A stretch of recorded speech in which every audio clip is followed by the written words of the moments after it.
And welcome to ETF Edge, your go-to place for everything exchange-traded funds. I am your host, Bob Pisani. The long-awaited rotation story may finally have some legs. Tech is lagging again today, while value and small caps are suddenly leading the market. What's going on, and is the money actually following the indices? Let's talk with Anna Paglia, Executive Vice President and Chief Business Officer for State Street Global Advisors. Anna's in charge of State Street's ETF Index and 401k business. Also joining us, ETF journalist and financial futurist, my old friend Dave Naudick, all here at the New York Stock Exchange. Anna, you're a big shot now.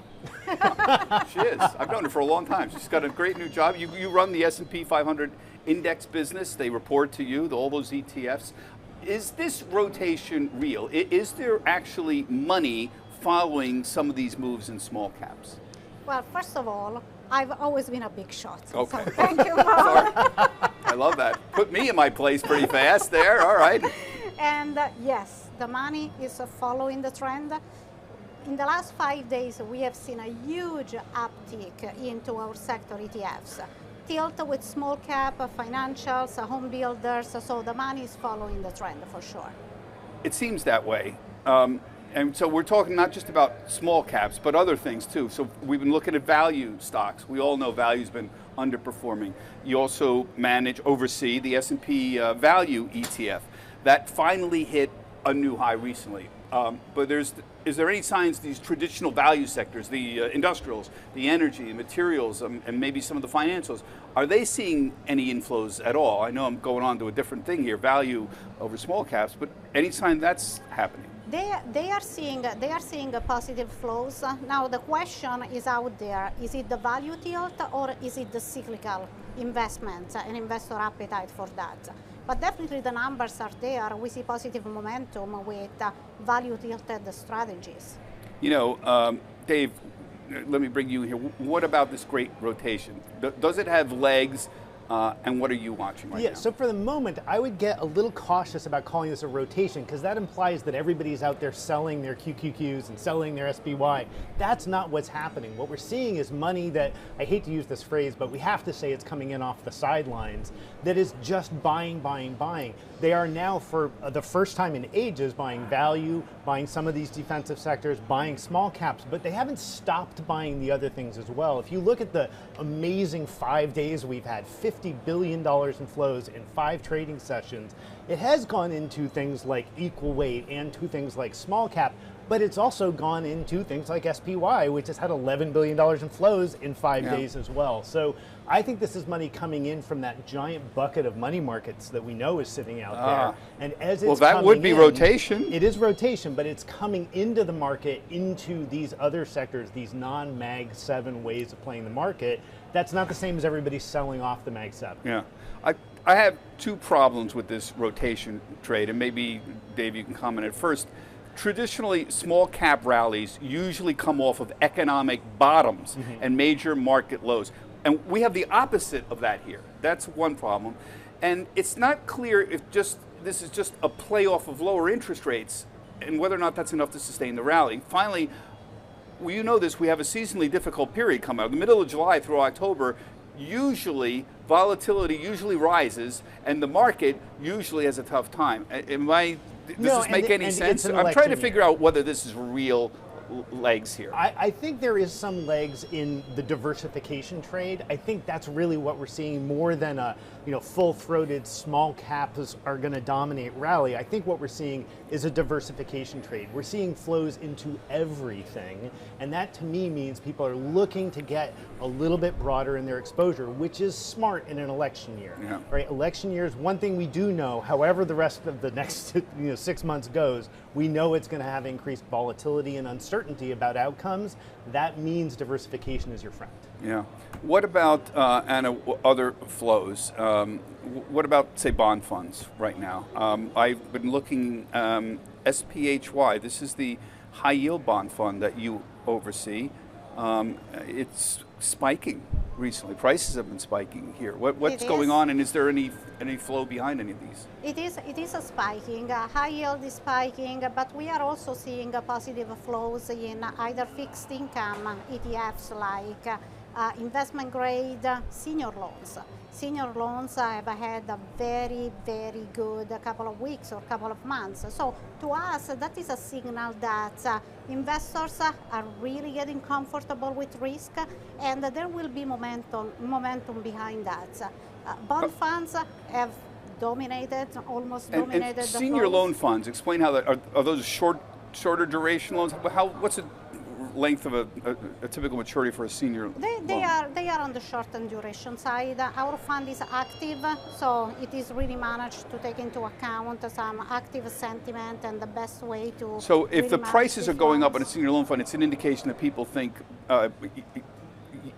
yields potentially will be lower in the near future? That's correct. So I think that while we are all focused on the equity market, people are really looking at soft lending as something that is really in sight, and now it's becoming more and more plausible to see interest rate cuts. So this is fueling. But to Dave's point, we keep waiting for this crowd that's parked all this money in money market funds, and my mother, who calls me up delighted that her 1-year CD is getting, 4.5%. Yeah, She's just she should be ecstatic. And this is very sticky money. Yeah. These people love their 4.5% bank CDs. Yeah, but Bob, they love their 8% high yield better, right? That's the thing. I think we are seeing this sign that folks are getting more comfortable with credit risk. We haven't seen the raft of bankruptcies everybody thought we might get because rates came up and the junk market wouldn't be able to refinance. Hasn't really happened in any kind of doomsday scenario. Now we've got the prospect of falling rates, which we know is good for bond prices. If we're in a falling rate regime, people are getting more comfortable with credit, and they want more than that 4.25, 4.5 they can get in the CD right now. Yeah, But how sticky are those people still going to? He keeps implying that suddenly there's going to be this raft of people who are going to suddenly throw money into the stock market or even high yield. Is that they seem very sticky to me? Those people, even the people who are owning 2-year and 10-year Treasury bonds, they seem to believe that they are getting a real yield, that is inflation-adjusted yield, and the evidence is that they are at this point, and that they're comfortable with that. Is there reasons they should not be comfortable and more money should be going into other kinds of bond funds? I agree with you. I don't think that there will be this huge wave of investors coming out of money market funds and reallocating to the stock market or to ETFs. We actually run a very successful money market fund business. And everybody has been waiting and looking at those flows, looking at this business to say, well, at some point the money is going to come out. Well, guess what? It's not, because people who invest in cash, they want cash for a reason. So some of it is defensive, some of it is going to come out and reallocate to ETFs, but most of it is sticky. I don't suspect this big wave coming out of cash. Yeah. Well, all I can tell you is we ask people all the time, and I'm waiting for this to happen. I don't see any tidal wave happening yet. And when I look, my wife has money in various money market mutual funds at 5%. They seem very happy sitting there. My wife doesn't bother me, honey, what are we going to do? Oh my God. But net flow is net flow, right? And $50 billion in 5 days came from somewhere, right? And it probably didn't come from people just selling their mutual funds. Yeah. A lot of that money came from cash. Yeah. Let's talk about flows in general. We have $411 billion coming into ETFs through the end of June. I think it's the second best first half ever. I think this is your statistic, Anna. I think what was the record? $460 billion in 2021 was that's the first half. There have been some modest flows now in small cap and value, as you've been noting to us, but most of the money, and Dave, you said this is still going into tech and big cap indices like the S&P 500. Are we going to see a record this year? What is the record for inflows? 9 something, and 900. I think we're going to hit $1 trillion this year. Okay. It seems almost inevitable. Okay, so this will be a record year, Yeah. right? I think so too. And if you look at what happened over the last 2 weeks, $411 billion was at the end of June. In the last 2 weeks, we have seen a great acceleration. We now have almost $500 billion of new money that came into the industry. So okay, so we're definitely on track for $1 trillion year. We are. Okay, Yes. and again, most of this, the majority of this money is still going to plain vanilla index stuff. It's going to and tech, XLK, which you That's oversee. right. That's the S&P Tech ETF. Still has big inflows. That's right. Now, if this thing really broadens out, if we actually get, look how underfunded small cap and value has been for years and years. We keep waiting for 1 year when this thing will finally happen. The academic studies, as you know, Dave, Fama French, 2-factor, 3-factor models, small cap eventually outperforms big cap, value eventually outperforms growth, but it hasn't worked very well for 15 years. Maybe 2021 it worked. Could this actually happen this year? And if that happens, wouldn't we see another an additional flow of money, perhaps coming out of the money markets into the small caps? Yeah, I mean, certainly if we have a sustained rally in small caps, and by sustained, I mean like we have 2 or 3 months where small caps of all varieties are clearly beating the pants off of large caps, then I think you'll see a ton of money chase that performance. That always happens. It obviously shouldn't, but it does, and we're adults. We know that's how it will work. If what we're seeing instead is just a re-diversification trade, I think you would expect this to sort of bobble along a little bit here for the rest of the year. Well, that's my question, Anna. I mean, or if you're just going to take money out of XLK and put it in small caps, that's just a rotation. But if you're taking money out of money market funds and putting it in small caps, now you're putting real money in the market. That's why the net flow number matters, right? That's why it's worth looking at. What is the entire ETF industry capturing of new flow that's coming into the markets? And the answer is, it is the biggest money grabber right now. The ETF structure is clearly one. Right. So we are now approaching $10 trillion. Have we hit? We haven't hit this. 9.4 trillion. Couple good days. I know we're obsessed about this, folks, but you know, 10 trillion is a big round number, and the mutual fund billion industry is still at 19 trillion, something like that. Yeah. But it's catching. It's slowly. Mutual funds down, ETF assets under management slowly going up. So let's just say we're essentially a $10 trillion business here. I know, Anna, you are doing a panel tonight on the next $10 trillion. That's the title of the panel. So what is it? Where is the next wave of ETF growth coming? Is it still going to be just slow trickles into plain vanilla ETFs? Is there some new wave that's going to open up? What are you going to tell people tonight? Sure. So, Bob, to me, the next 10 trillions are going to be investor-driven. Now, if you think about the last 2 decades, they have been, in a way, manufacturing-driven. Sponsors like us came up with good ideas for new products. Those good products, those good ideas found a place in clients' portfolios. The next $10 trillion are going to be driven by clients, not by us. Their preferences are going to drive what we are going to do. It's going to be around attending to the interest of young investors, do-it-yourself investors, millennials who are buying ETFs for the first time. How do you communicate with them? How do you communicate with advisors so that you are going to be replaceable for them? Partnerships are going to become more important than product proliferation. And that's going to be to the benefit of the end client, which is always how the entire market should behave. You didn't bring up active. I've been waiting for the whole active story to come in. The ETF people love talking about active here. Is that going to be, we've seen it a significant part of the inflows already, but is that going to last in any way? Well, Bob, let's talk about the technology. The ETF technology we have established is a much more modern technology compared to the mutual fund wrapper. Now, technology and content are different. Alpha, there will be a place for good, effective alpha in an ETF wrapper. Old-fashioned stock picking. Old-fashioned stock picking, but you know what? The ETF market is not forgiving. So, good alpha, are you outperforming the benchmarks? The benchmarks are so strong. That alpha is going to survive, is going to thrive. But the other strategies are not going to become important just because they are going to be in an ETF wrapper. Yeah. So the active segment of the market is growing, but you always have to do a double click to understand exactly what is really active, what is driven by fundamentals. Is that segment really growing? Yeah, you and I have talked about this before. People consider, JEPI, options overlay active, and I don't really consider it's sort of index plus. I don't know what you would call it's quant, these. Right? It's quant. It's stuff. Quantitative active, and I think that's fine. Yeah. What we have seen, however, is that the real quant stuff, smart beta. Remember, we used to talk about smart beta all the time. We don't use that word anymore. No real interest in that. None of the smart beta darlings have really gotten much flow, even though some of them have actually performed quite well over the last couple of years. They haven't been able to pull in that flow. Active is much better in terms of talking to investors, giving them a story to understand why they own what they own. So I think you're going to see the 10 trillion come from all of the places it's been coming from so far, but I agree with you. I don't think it's coming from product innovation anymore. It's going to come from distribution and helping investors learn how to use these things well. Yeah.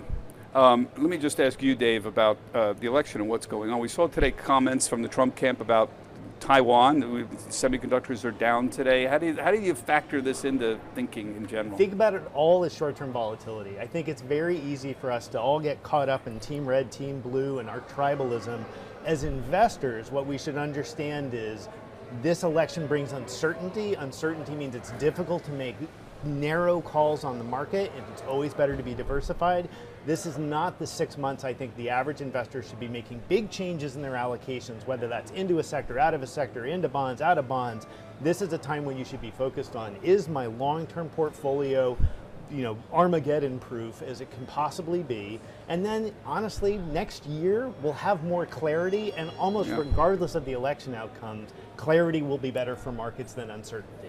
Anna, you oversee a number of interesting subsectors, aerospace and defense, for example, XAR. That's obviously a space that's seen a lot of interest. What kind of flows are we seeing in that? We are seeing positive flows. Is one of the best performing sector ETF when it comes to flows, because this geopolitical uncertainty is really fueling people interest in defense spending, and this type of products are the perfect vehicle to accommodate this type of preferences. Yeah, I'm moving on to a couple quick topics here. Dave, Ether ETFs, spot Ether, we're expecting, we have not gotten a word, but we are expecting approval soon, likely begin trading next Tuesday, potentially. The spot Bitcoin ETFs, by any measure, have been a success. Inflows have been, I think, generally better than expected.